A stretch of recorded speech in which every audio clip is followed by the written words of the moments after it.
అందరికీ నమస్కారం. Welcome back to Tasyaloka Telugu vlogs.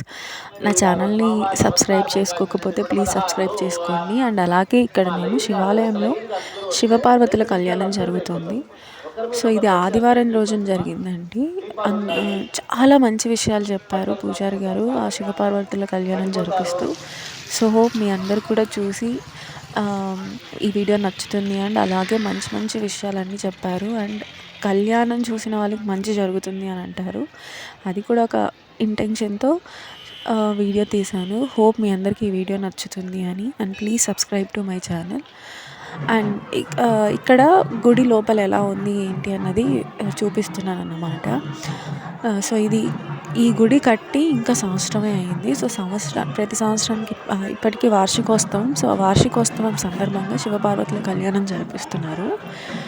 So, వీడియోలో ఎక్కడ నేను వాయిస్ క్లిప్ అన్నది కట్ చేయలేదు. ఎందుకంటే పూజారి గారు చెప్పింది ప్రతి ఒక్కటి తెలియాలి అని చెప్పి. సో, హోప్ మీ అందరికీ ఈ వీడియో నచ్చుతుంది అని. ఎవరైనా సబ్స్క్రైబ్ చేసుకోకపోతే please subscribe to my channel Tasyaloka Telugu vlogs.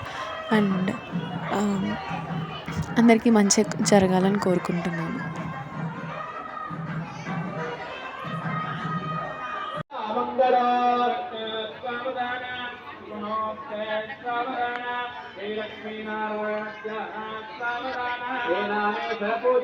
కమలా శ్రీ కార్తికేయ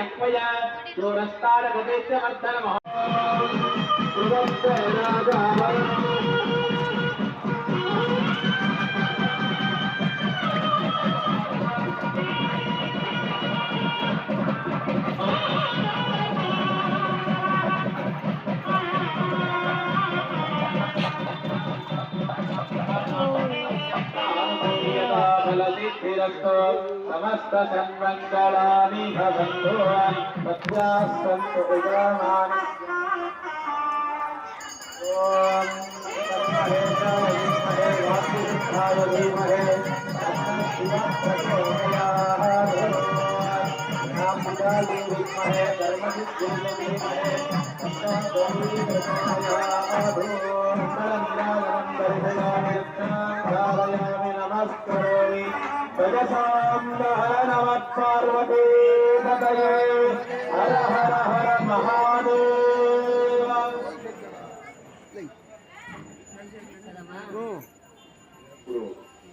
ముహూర్తం అనేటువంటి జరిగింది. జీలకర్ర బెల్లం ముహూర్తం పెట్టినాము. తర్వాత కన్యాదానం, మాంగళ్య ధారణ, తలంబ్రాలు కార్యక్రమాలన్నీ కూడా ఉంటాయి. జీలకర్ర బెల్లం ముహూర్తం ముఖ్యంగా పెడతామన్నమాట. ముహూర్తం పెడితే ఏ ముహూర్తమైనా కానీ వివాహానికి సంబంధించి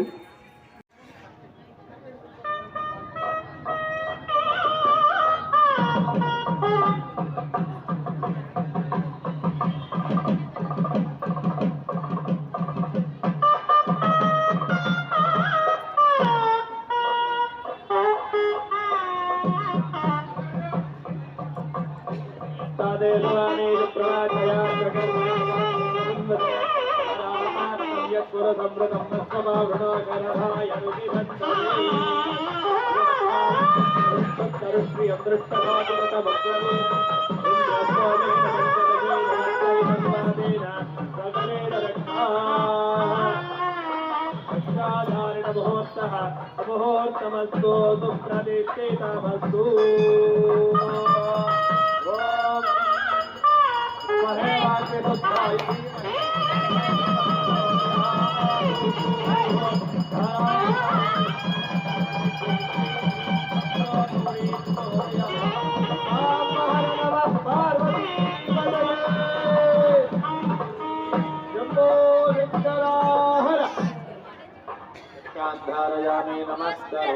నరకానికి పోయినారో వాళ్ళందరికీ కూడా ఉత్తీర్ణం, నరకాతు ఉత్తీర్ణ, నరకంలో నుంచి ఉత్తీర్ణం లభించే వాళ్ళకు శివలోకానికి పోవాలని చెప్పేసి మీరు సంకల్పం చేస్తున్నారు.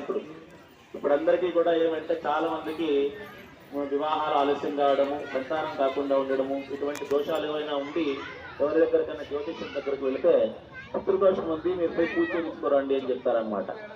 ఆ పితృదోషాలు ఎందువల్ల వస్తాయంటే చనిపోయిన తర్వాత వాళ్ళ కర్మలు సరిగ్గా చేయకపోవడం వల్ల, ప్రతి సంవత్సరం కూడా ఏదో ఒక రోజు వాళ్ళని స్మరించుకోకపోవడం వల్ల పితృదోషాలు అనేటువంటివి వస్తూ ఉంటాయి.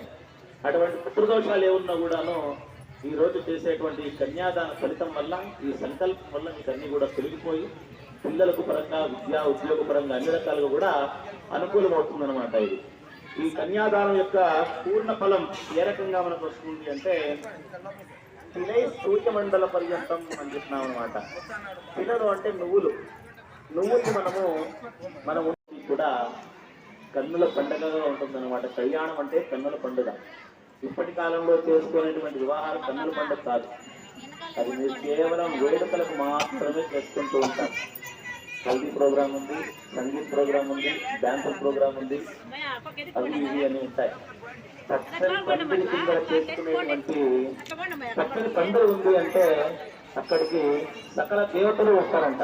అంటే అరే ఇక్కడ వివాహ కార్యక్రమం జరుగుతూ ఉందిరా, వధువులిద్దరిని ఆశీర్వదించాలి అని చెప్పేసి అందరూ కూడా పెద్దవాళ్ళందరినీ పిలిచేది. మొదటిగా మనం పత్రికలు కొట్టిస్తే ఏం చేస్తాం, ఇంటి దేవుని దగ్గర పెట్టి స్వామి ఇట్లా వివాహం చేస్తున్నాము, నువ్వు కూడా నీ ఆశీర్వాదం కావాలా అని చెప్తాం.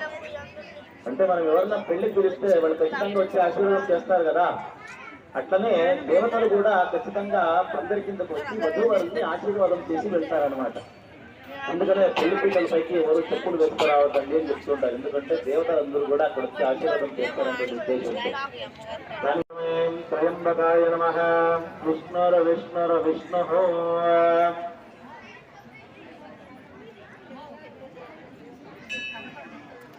మొదటగా మనము పార్వతీ పరమేశ్వరుని ఎప్పుడు కూడా మనము ఆది దంపతులు అని అంటాం. ఆది అంటే మొదటగా దంపతులు ఎవరున్నారు ఇక్కడ? పార్వతీ పరమేశ్వరులే ఉంటారు ఎప్పటికీ కూడా. ఇప్పటి కాలంలో వివాహ వ్యవస్థ అనేటువంటిది ఏమైపోయింది అంటే వివాహమైన 3 నెలలకే విడాకులు తీసుకోవడము. ఎందుకు అంటే వాడు నాకు సరిపోలేదు, వాళ్ళకంటే నాకంటే తక్కువ జీతం ఉంది, నాకంటే ఆస్తులు తక్కువ ఉన్నాయి అని అనడం. కానీ ఇక్కడ మనము వీళ్ళని ఆదర్శ దంపతులుగా మనం ఎందుకు తీసుకుంటామంటే స్వామివారు ఏమేమి వేసుకుని ఉంటారు? నగలు, ఆభరణాలు, వస్త్ర వైద్యాలను వేసుకుని ఉంటారా? శివుడు కేవలం ఏనుగు తోలును కట్టుకొని చితాభస్మం అంటే ఎక్కడైతే శవం కాలుతూ ఉంటుందో అక్కడికి వెళ్ళి అక్కడ ఉన్నటువంటి భస్మాన్ని, కాలిపోయినటువంటి బూడిదను పూసుకుంటాడు ఆయన. తర్వాత రుండమాలాధరుడు. రుండం అంటే ఏం? పుర్రెలన్నీ మాలగా వేసుకుని ఉంటాడు. పుర్రెలు ఎందుకు మాలగా వేసుకుంటాడు శివుడు? ఒక శివభక్తుడు ఉంటాడు, ప్రతినిత్యం శివ శివ శివ శివ శివనామస్మరణే చేస్తూ ఉంటాడు. చనిపోతే అరే వీళ్ళ దేహం అంతా వెళ్ళిపోయింది, ఇన్ని రోజులు శివనామస్మరణ చేసిన దేహం వెళ్ళిపోయింది, వీళ్ళు నాకు ఇంతటి పరమ భక్తుడు కదా, వీళ్ళు అట్లా ఎత్తుకోగలరు తప్ప అని చెప్పేసి ఆ రుండాన్ని, ఆ పుర్రెని తీసుకుని మాలగా వేసుకుంటాడు శివుడు. అంటే భక్తులు నమ్మితే శివుడు ఎప్పుడూ మీకు తోడుగా ఉంటాడు అనేటువంటి దానికి ఇది శాస్త్రంలో చెప్పిన మాట ఇది. తర్వాత అమ్మవారు ఎట్లుంటుంది? అమ్మవారు నగలన్నీ వేసుకుని, వజ్ర వైడూర్యాలన్నీ వేసుకుని, కిరీటాలు పెట్టుకుని, బంగారు గాజులు వేసుకుని, కాళ్ళకు పట్టీలు వేసుకుని ఎంత అందంగా ఉంటుంది అమ్మవారు. అట్లా చేసుకుంటే మరి అమ్మవారికి స్వామివారికి సరిపోతుందా? ఎప్పటికీ సరిపోదు కదా. మరి వివాహ వ్యవస్థలో కూడా అంతే. 5 వేళ్ళు ఎప్పటికీ ఒకేలాగా ఉండవు కాబట్టి ఒకరు బాగా ఉండాలా అంటే ఇంకొకరు తక్కువగానే ఉంటారు, ఒకరు తక్కువగా ఉండాలంటే ఇంకొకరు బాగానే ఉంటారు. అందరూ ఎప్పుడు సమానంగా ఎప్పటికీ ఉంటారు అనేటువంటిది. అందువల్లనే వారిని మనం ఆదర్శంగా తీసుకోవాలి. అంటే నువ్వు ఎన్ని వజ్ర వైడూర్యాలు వేసుకున్నా, ఎన్ని కిరీటాలు పెట్టుకున్నా కూడా నీ భర్తని నువ్వు అంతే గౌరవించాలా అనేటువంటిది అమ్మవారి ఉద్దేశము. నీకు ఏమీ లేకపోయినా కూడాను భార్యని నువ్వు గౌరవించాలనేటువంటి స్వామివారి ఉద్దేశము. ఇద్దరు అట్లా కలిసి ఉంటారు కాబట్టి వారిని మనం ఆదర్శంగా తీసుకోవాలా. అందుకని వారిని ఆది దంపతులు, ఆదర్శ దంపతులు అని మనం పెద్దవాళ్ళందరూ కూడా శాస్త్రంలో కూడా చెప్తున్నారనమాట. తర్వాత గిరిజా కళ్యాణం జరిగేటువంటి సమయంలో వాళ్ళ తల్లిగారు ఉంటారు. ఇంతవరకు చెప్పాం, వాళ్ళ తల్లిగారు, పెద్దవాళ్ళందరూ పేర్లు చెప్పాం కదా మనము. చెప్పేటప్పుడు గిరిజా కళ్యాణము శివుడికి ఇచ్చేది చేసేది వాళ్ళ తల్లికి ఇష్టం ఉండదు అనమాట. ఎందుకు అంటే శివుడు అక్కడ శ్మశానంలో ఉంటాడు, నా కూతురేమో మహారాణి, నేను ఎట్లా శివునికి ఇచ్చేది అని ఆలోచన చేస్తూ ఉంటుంది. సరే పార్వతీదేవికి శివునికి పెళ్లి కుదురుతుంది, ఇంకా పెళ్లి కొడుకు రావాలి పీటల పైకి, అంటే కళ్యాణ మంటపానికి పెళ్లి కొడుకు రావాలన్నమాట. తల్లికి ఉత్సాహం ఎక్కువ. అంటే నా అల్లుడు ఎట్టుంటాడో నేను చూడాలా, అంతవరకు చూసిండదు ఆమె. నా అల్లుడు ఎట్టుంటాడో నేను చూడాలా అని చెప్పేసి ఒక చెలికత్తను పక్కన పెట్టుకొని పక్కన నుంచి తొంగి తొంగి చూస్తూ ఉంటుందన్నమాట బయటకు వచ్చి. అప్పుడు బ్రహ్మదేవుడు నడుచుకుంటూ వస్తూ ఉంటాడు కళ్యాణ మంటపానికి. ఆ చెలికత్తను అడుగుతుంది, అదిగో నా అల్లుడు వస్తున్నాడు నడుచుకుంటూ అని. ఆ చెలికత్త చెప్తుంది, వస్తూ ఉన్నటువంటి సృష్టికర్త బ్రహ్మదేవుడు తల్లి, నీ అల్లుడు కాదు ఇప్పుడు వస్తూ ఉండేది అని చెప్తుంది. అవునా అని చెప్పి ఊరికైపోతుంది. మహావిష్ణువు వస్తాడనమాట.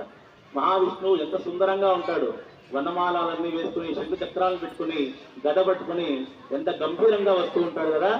వస్తూ ఉంటే ఆహా ఇంత సుందరంగా ఉన్నాడు కదా, వీడే నా అల్లుడు వస్తూ ఉన్నాడు కళ్యాణ మండపానికి అంటే పక్కన ఉన్నటువంటి చెలికత్త చెప్తుంది అనమాట. కాదమ్మా, ఇప్పుడు వస్తూ ఉండేటువంటి మహావిష్ణువు లోకాల్ని పాలించేటువంటి వాడు, ఇప్పుడు నీ అల్లుడు కాదు అంటే అవునా అంటుంది. మళ్ళా ఇంద్రుడు వస్తాడు వజ్రాయుధాన్ని పట్టుకొని ఏనుగు మీద ఇంద్రుడు వస్తా అంటాడు అనమాట. ఇంద్రుడు వస్తా అంటే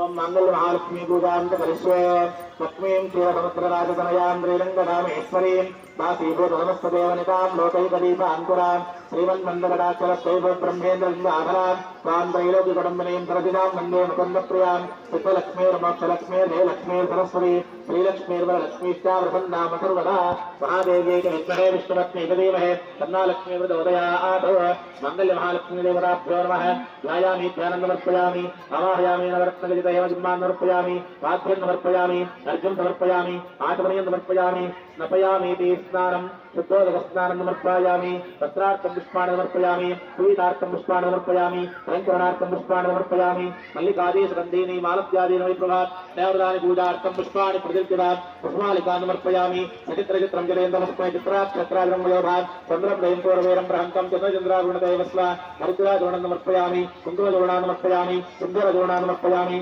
నామార్చన పూజాం చ కరిష్యే ఓం ప్రకృతి నమః వికృతి నమః రుద్రాయ భూతే నమః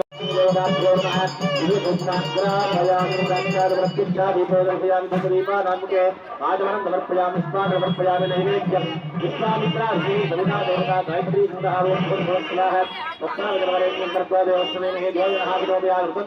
వర్షించయామి అమృతమస్సమృతమస్సన్నభి స్వాహ ఓం ప్రాణాయ స్వాహ పానాయ స్వాహ వ్యానాయ స్వాహ ఉదానాయ స్వాహ సమానాయ స్వాహ స్వాహ నారికేళ నివేదనాన్ని సమర్పయామి కదలీమ నివేదనం సమర్పయామి లడ్డూ నివేదనం సమర్పయామి పంచమ నివేదనాన్ని సమర్పయామి మధ్య సాధువులు సమర్పయామి పట్టమాన వృక్షాన్ని సమర్పయామి దళాన్ని సమర్పయామి పూజలు తాంబూలాన్ని సమర్పయామి హిందూ గ్రంథాయ సువర్ణ దక్షిణాన్ని సమర్పయామి వరుణోపచార పూజాన్ని సమర్పయామి మంగళమూర్తయే నమః మంగళానందనీ రాజనం ఓం హిరణ్యమాత్రం మధో పూర్ణం జగదాది భవ్యోదామి దేవతా బ్రహ్మణ భారతి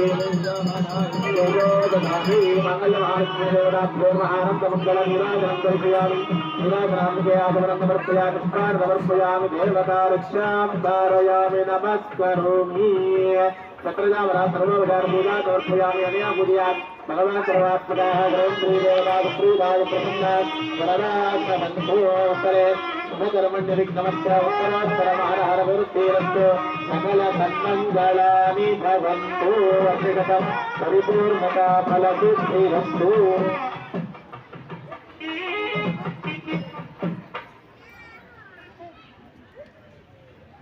ఇప్పుడు మాంగళ్య పూజ అయింది. ఇప్పుడు మన దేవస్థాన ప్రధాన అర్చకులైనటువంటి మూర్తి స్వామివారి తరఫున అమ్మవారికి మాంగళ్య ధారణ చేస్తారు. దయచేసి ఎవరు నిలబడిపోతుంది, అందరూ కూర్చోండి, ఎవరు కళ్ళు మూసుకోకుండా ఆ మాంగళ్యానికి అందరూ కూడా నమస్కారం చేసుకోండి. మాంగళ్యం అంటే ఎప్పటికీ గౌరీని అనమాట. వివాహాల్లో కూడా పెళ్లికి ముందుగా గౌరీ పూజ చేస్తాం, తర్వాత మాంగళ్యం పెట్టి దానికి గౌరీ పూజ చేస్తాం, వివాహం అయిన తర్వాత మంగళ గౌరీ అని దానికి గౌరీ పూజ చేస్తాం. అంటే గౌరీ అనేటువంటిది మనకు చాలా ముఖ్యమైనది కాబట్టి అమ్మవారిని కూడా ప్రార్థన చేసుకోండి. ఎవరికైనా దాంపత్య దోషాలు అంటే భార్యాభర్తల్లో స్వచ్ఛత లోపించడము, భార్యాభర్తల్లో అన్యోన్యత లోపించడము, అపార్థాలు రావడము, ఇటువంటివి ఏవైనా ఉన్నా కూడా శ్రద్ధగా మనస వాచ కర్మణ ఆ అమ్మవారిని స్వామివారిని ప్రార్థన చేసుకుని ఆ శివపార్వతుల్ని ప్రార్థన చేసుకుని మంగళ్యానికి నమస్కారం చేసుకోండి. అటువంటి దోషాలన్నీ కూడా మనకు పరిహారం అయిపోతాయి. అందరూ మంగళ్యానికి నమస్కారం చేసుకోండి.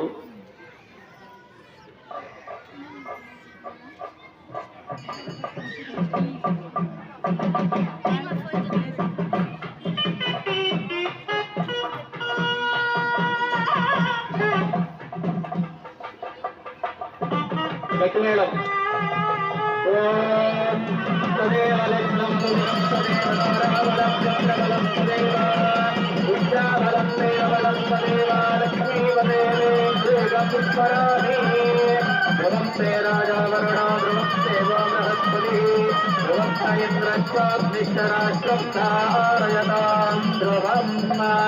ఓం తన్మహేశాయ విద్మహే వాగ్విశుద్ధాయ ధీమహి తన్నో శివః ప్రచోదయాత్.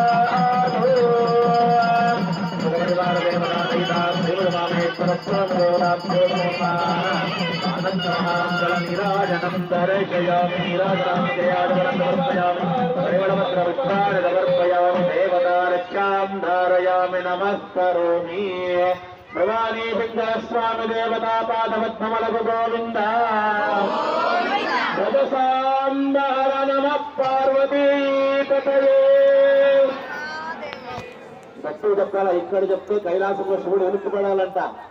సాంబహర నమః పార్వతీపతయే. వృక్షాంధారయామి నమస్కరోమి.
కుమార్ గారు స్వామివారి నమస్కారం ప్రార్థించి 116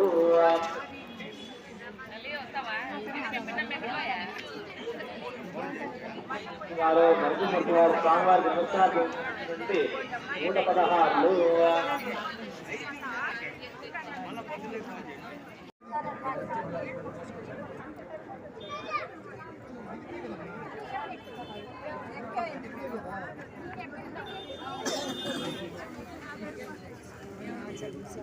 దేవేంద్ర అనురాధ స్వామివారి నమస్కారం ప్రార్థించి 216